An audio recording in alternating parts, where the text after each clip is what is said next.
Goeiemôre broer en suster, liewe vriende en baie welkom by nog 'n boodskap van Maranatha bediening. Vanoggend fokus ons op dinge wat soms op ons lewenspad gebeur en wat ons dan laat wonder. Is dit die noodlot? Of is dit alles blote toeval? Of is God se hand dalk daarin?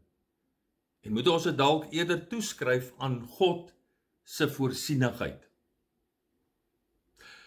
Kom ons doen net eers 'n gebed saam. Ons wonderlike Here, vanoggend gesels ons oor dinge waaroor ons nie altyd groot duidelikheid het nie en wat ons baie dikwels nie verstaan nie. En daarom bid ons nou vir die verligting van die Heilige Gees en ook dat U in en deur U woord vir ons die regte denkwyse sal gee en insigte sal gee. Ja, Here, want U woord is altyd vir ons 'n wegwyser, 'n lamp vir ons voet en 'n lig op ons pad. Daarom nou ons gebed, Here, stuur dan nou ook die lig en die waarheid van U woord, sodat ons daarin kan wandel. Amen.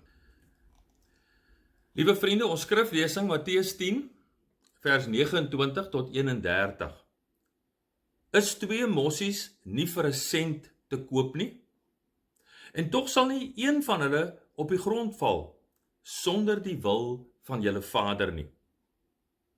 Van julle is selfs die hare op julle kop almal getel. Moet dan nie bang wees nie. Julle is meer werd as baie mossies. Die woorde van Jesus. Liewe broer en suster, liewe vriende, alhoewel die eerste maand van die jaar ook alweer verby is, lê die nuwe jaar tog nog tot 'n groot mate voor ons. En wonder baie van ons, wat gaan hierdie nuwe jaar alles vir ons inhou? Vanuit 'n geloofsperspektief sou 'n mens kan sê, ek wonder wat die Here vir jaar alles oor my lewenspad gaan bring en gaan toelaat.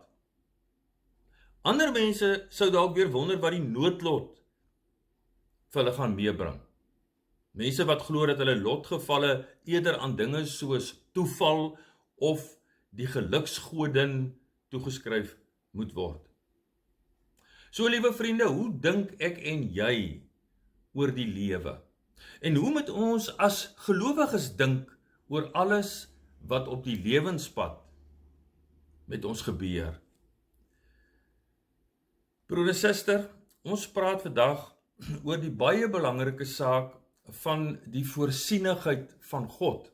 En nou wil ek sommer dadelik sê, dat daar vir 'n Christen nie iets soos die noodlot bestaan nie, en behoort te bestaan nie. Vir 'n gelowige bestaan daar nie iets soos 'n blinde noodlot wat aan elke mens sy lotgevalle uitdeel nie. Die Bybel, wat God se groot leerboek en ook kompas vir ons lewe is, leer baie duidelik dat God self nie net die skepper van alles is nie, maar dat hy ook die onderhouer van alles is. Onderhouer van sy skepping is. Ons teksgedeelte en ook baie ander gedeeltes spreek baie duidelik van 'n wonderlike en 'n almagtige God wat voortdurend betrokke is by sy skepping. 'n God wat so nou gemoeid is met sy skepping, dat selfs die kleinste en geringste ou dingetjies vir hom saak maak. Ja, vriende, hy ken selfs die getal van die hare op ons hoof. En hy is betrokke by die lewe van seker die mees eenvoudige ou voeltjie, 'n ou mossietjie wat in die Bybelse tyd maar 'n half sent werd was. Vers 29. Is 2 mossies nie vir 'n sent te koop nie? En tog sal nie een van hulle op die grond val sonder die wil van julle Vader nie. God regeer oor alles, liewe vriende, oor die belangrikste lande en hulle leiers, maar ook oor die kleinste en vir ons dalk onbelangrike in betekenlose dinge. Vriende, God is nie net die skepper God van alle dinge nie. Ons moet weet en ons moet gelowig daarin vashou dat hy ook die onderhouer van sy skepping is. Een van die gereformeerde belydenisskrifte, die Heidelbergse Katekismus, het dit baie treffend gestel, waar dit gesê het, ek glo dat die ewige Vader en ons Here Jesus Christus, die hemel en die aarde en alles wat daarin is, uit niks geskep het, en dat hy alles deur sy ewige raad nog onderhou en regeer. Maar vriende, nou sou 'n mens tog kon vra, maar is God se regering in hierdie wêreld dan van so 'n aard dat alles in die lewe van buite af vir my gereël word? Bepaal die Here self alles in my lewe, sonder dat ek hoegenaamd enige inspraak het? En so sou 'n mens nog 'n hele klompie vrae kon vra. Vriende, as God aan beide die skepper en die onderhouer van sy skepping is, dan moet ons ook weet dat hy in sy regering en die onderhouding van sy skepping ook van die medewerking van sy skepping en skepsels gebruik maak. Met ander woorde, vriende, so maak God byvoorbeeld ook gebruik van die natuurwette, wette wat hy self daar gestel het. God maak gebruik van die organiese van die plante en ook van die instinkte van die diere. En ja, God maak ook gebruik van die besluitnemingsvermoë en die rasionele denke van die mense wat hy geskep het. Kom ek noem vir ons net so 1 of 2 voorbeelde. Aan die een kant kan ons heeltemal tereg sê dat dit die wind is en die wolke wat die reën gebring het. Of ons kan byvoorbeeld ook sê dat dit die medikasie is wat die siek persoon gesond gemaak het. Maar as ek as 'n kind van God vanuit 'n gelowige perspektief na hierdie selfde dinge kyk, dan kan ek met ewe groot sekerheid sê dat dit God is wat dit laat reën het. En dat dit God is wat ook daardie pille gegee het en genesend laat inwerk het. Vriende, dit is waar dat God aan sy skepping selfstandigheid gegee het, waarvolgens alles kan funksioneer, maar dan moet ons weet dat ook hierdie selfstandigheid, maar alles binne die almagtige God se voorsienigheid plaasvind. Ons moet tog vir een oomblik dink, vriende, dat God nou maar 'n passiewe toeskouer is van 'n groot wêrelddrama wat voor hom afspeel nie. Nee, liewe vriende, volgens die Bybel is God verseker betrokke. Ja, selfs by die lewensverloop van die byna waardelose mossie. 'n verdere baie belangrike gedagte wat ek ook wil hê ons moet mooi na luister, wil weergee vandag, is dat God inderdaad ook aan die mens die vermoë gegee het om keuses te maak, keuses uit te oefen. Al is dit waar dat God oor sy skepping regeer en dit onderhou, dan moet ons weet dat die mens steeds ook oor 'n besluitnemingsvermoë beskik. Met ander woorde, dat ek en jy ook steeds keuses kan uitoefen, beslissings kan maak. En vriende, nou is die wonderlike dat God se voorsienigheid ook bokant ons besluite, ons keuses en ons handelinge die wag hou. Dit beteken eenvoudig dat God ook die aktiwiteite van die mens, maak nie saak hoe verkeerd en hoe sondig dit ook soms kan wees nie, dat God dit steeds in sy diens opneem en inskakel in die koms van sy koninkryk, en dat hy dit ook in diens van die goeie stel. Vriende, daarvan is daar sommer heelwat voorbeelde in die Bybel. Dink byvoorbeeld maar aan Josef, wat op 'n bose en 'n wrede manier deur sy broers verkoop word.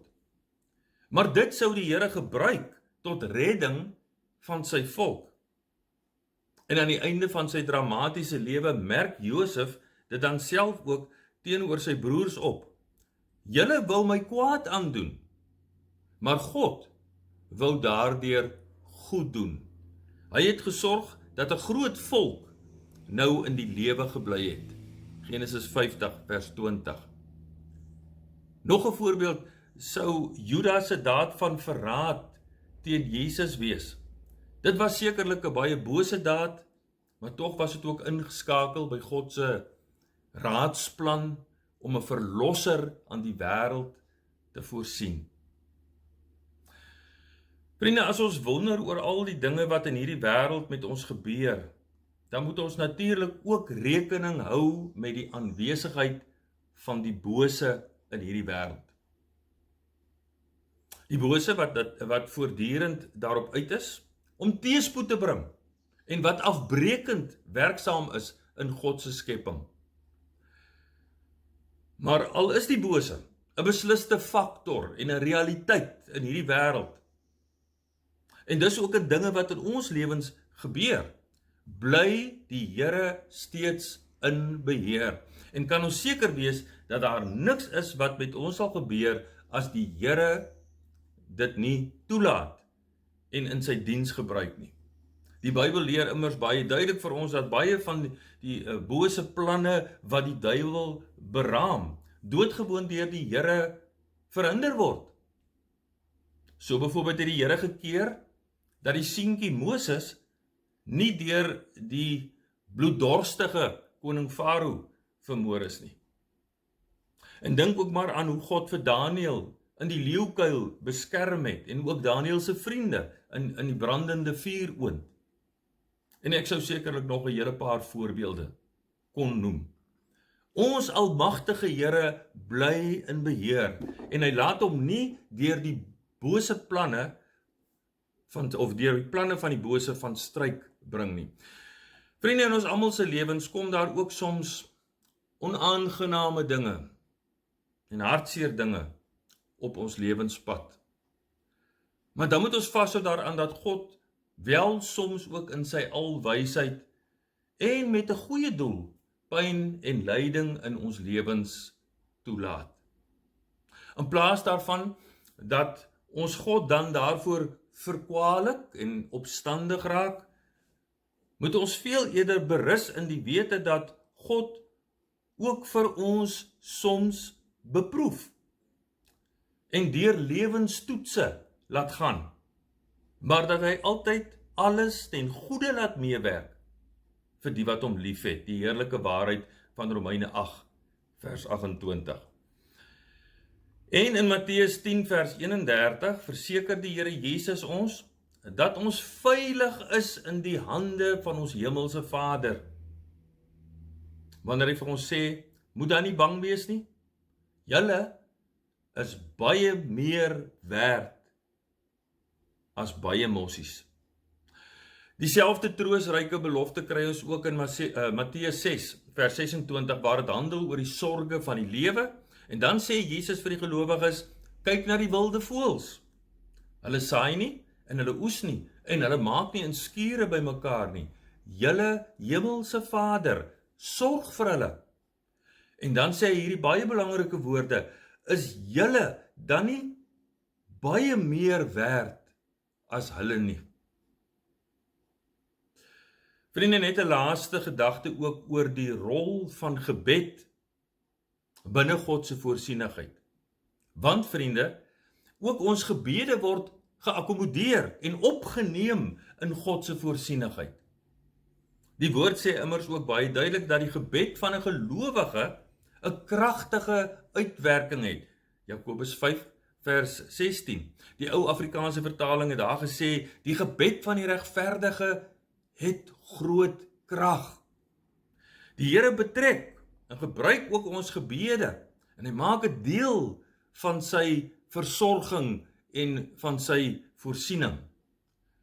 Gaan lees maar 'n bietjie daar in Jakobus 5, hoe dat hy Elia se gebed dat dit nie moes reën nie, en ook later weer dat dit moes reën, op 'n wonderlike wyse verhoor het. So vriende, ek en jy moet weet dat ons ook deur ons gebede 'n kragtige inspraak het in wat in ons lewens en ook in hierdie wêreld gebeur. Kom ek vat vir ons saam. Vriende, hoor vandag die woord van die Here en hou vas daaraan dat God intens betrokke is by sy skepping.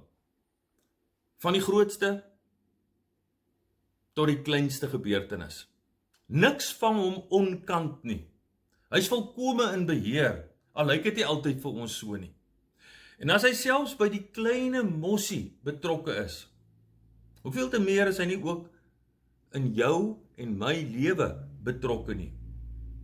So daarom hoef ons as sy kinders nooit bekommerd te wees oor 'n vreemde en 'n wrede noodlot, of die goedgesindheid van die sogenaamde geluksgodin, of toeval, wat vir ons voorspoed en teëspoed verantwoordelik is nie.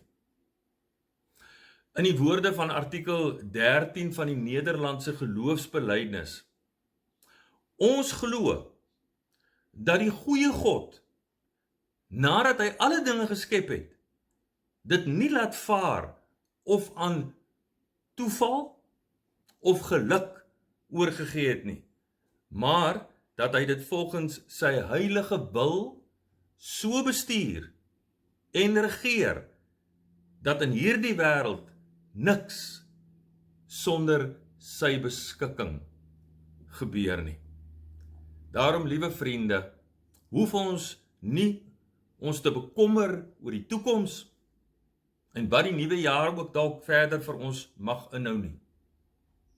Ek sluit vir ons kan veel eerder saam met die Amerikaanse sendeling Stanley Jones bely. Ek weet nie wat die toekoms inhou nie, maar ek weet wie die toekoms in sy hande hou. Amen. Here, baie dankie dat ons vandag ook kan weet en kan hoor vanuit u woord dat u nie net die skepper God is nie, maar dat u ook die groot onderhouer is van u skepping, en dat ons nie aan die noodlot uitgelewer is nie. Dankie Here dat u intens betrokke is by dit wat in die wêreld gebeur, nie net by die groot wêreld gebeure nie, maar selfs ook by die kleinste dinge. En Here, as u selfs na die mossie omsien, dankie dat ons as u kinders van God kan weet dat ons vir u soveel meer waardevol is en kosbaar is, en dat dit wat in ons lewens gebeur vir u belangrik is. So ons wil vir u sê, dankie Here vir u liefdevolle sorg en u voorsiening in ons lewens. Ons wil kinderlik gelowig aan u beskikking oor ons lewens vashou. En Here, ons wil vertrou dat u ook in die jaar wat nog grootliks voor ons lê, dat u vir ons sal sorg en dat u in al ons behoeftes sal voorsien. Dankie dat ons ook kan weet dat ook die planne van die bose aan u onderwerp is. En dat u selfs ook die aktiwiteite van die bose en ook van kwaadwillige mense so in ons lewens sal aanwend, dat dit op die ou end ook vir ons ten goeie sal uitwerk. Here, ons staan verstom voor u almag en u grootheid. Amen. Liewe vriende, dit bring vir ons by ons slotlied, en dit is 'n pragtige lied vandag, My Provider. Luister daarna, luister na die mooi woorde en geniet dit. En vriende, daarmee groet ek dan ook vir julle. Vrede vir jou. I believe you are able. I believe you are good. I believe you are with me, even now, even now. I believe you are greater than every every mountain that I face. I believe you will supply all I need. You're all I need. Till the ocean runs dry, my God is my provider. Though my heart may fail, your love will light the way. And if there's one thing I know that you are with me. You're my provider. Would you speak? I am listening. I can't do this on my own. So I lift up my eyes, for my help is found in you, found in you. Till the ocean runs dry, my God is my provider. Though my heart may fail, your love will light the way. And if there's one thing I know that you are with me. You're my provider, my provider.